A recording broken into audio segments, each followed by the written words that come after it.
Hi అండి అందరికీ. ఇవాళ మా ఇంట్లో మా బాబు గోంగూర చికెన్ వండమన్నాడు. అందుకని నేను గోంగూర చికెన్ ప్రిపేర్ చేసుకుంటున్నాను. 2 kgs చికెన్ తెప్పించానండి. 5 కట్టలు గోంగూర తెప్పించాను. 2 kgsలో 1 kg చికెన్ వేస్తున్నాను. 1 kg చికెన్ గోంగూర వేస్తున్నాను. 1 kg మామూలు నార్మల్గా వండుతున్నాను. ఒక కళాయి పెట్టుకున్నానండి. ఒక కళాయి పెట్టుకొని దాంట్లో తగినంత ఆయిల్ పోసుకున్నానండి. ఆయిల్ నచ్చిన వాళ్ళు ఎక్కువ, మీకు తగినంత పోసుకోండి. తక్కువ కావాలన్న వాళ్ళు తక్కువ పోసుకోండి. నేను 4 ఆనియన్స్, ఒక 10 పచ్చిమిర్చి 2 కలిపి వేశాను. అలాగే నేను కరివేపాకు కూడా ఎక్కువ వాడతానండి. కరివేపాకు కూడా నేను ఆకులు వేయకుండా కట్ చేసుకుంటానండి. కట్ చేసి వేసుకుంటాను. ఎందుకంటే పిల్లలు తినేస్తారు అలా అయితే అని. మీ ఇష్టం అండి, మీకు ఎలా నచ్చితే అలా వేసుకోవచ్చు.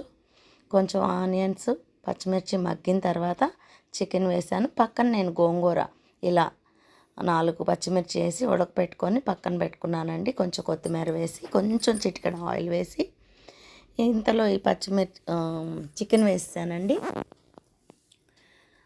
ఉల్లిపాయలు, పచ్చిమిరపకాయలు మగ్గిపోయాయి కదా, చికెన్ వేసి దాంట్లో పసుపు, ఉప్పు వేసానండి. ఇలా మగ్గిన తర్వాత, కొంచెం మగ్గిన తర్వాత అల్లం వెల్లుల్లి పేస్ట్ తగినంత వేసానండి. మనకి కొంచెం స్పైసీ కావాలనుకున్న వాళ్ళు ఎక్కువ వేసుకోవచ్చు, లేదా తక్కువ వేసుకోవచ్చు అండి. నేనైతే చికెన్ కదా కొంచెం ఎక్కువే వేస్తానండి. కొంచెం ఎక్కువ వేసాను. ఇది కలిపి మగ్గిన తర్వాత గోంగూరని పక్కన రుబ్బి ఇలా పక్కన పెట్టుకున్నానండి. చికెన్లో మగ్గిన తర్వాత టమాటా, ఒక 2 స్పూన్స్ పెరుగు వేసుకున్నానండి. ఎందుకంటే పెరుగు వేసుకుంటే కొంచెం నాకు ఇష్టం. మూత వేసి పెట్టుకున్నాను. అది మగ్గిన తర్వాత కారం వేసుకున్నానండి, 4 స్పూన్స్. ఎందుకంటే కారం నేను ఇంట్లోనే ప్రిపేర్ చేసుకుంటాను. కారం కూడా బాగుంటుంది. కొంచెం స్పైసీ కావాలన్నోళ్ళు కొంచెం ఎక్కువ, నార్మల్ కావాలన్నోళ్ళు కొంచెం తక్కువ, మీడియం కావాలన్నోళ్ళు సరిపడా, నేను సరిపడా వేసుకుంటానండి. 4 స్పూన్స్ వేసి బాగా ఒక గ్లాస్ వాటర్ పోసి కొంచెం బాగా మగ్గనిచ్చి, మూత వేసి బాగా మగ్గనిచ్చి, తర్వాత సగం ఆఫ్ తీసేసి నేను గోంగూరలో కలిపేసుకున్నానండి.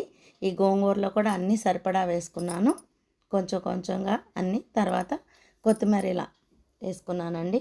మీకు కూడా నచ్చితే చక్కగా ఇలా చేసుకోండి. చక్కగా బాగుంటుంది. తిని చూడండి. మా పాప ఇప్పుడు తింటుంది, మీరు చూడండి ఒకసారి. నచ్చితే నా వీడియోని లైక్ చేయండి, షేర్ చేయండి. థ్యాంక్ యూ అండి.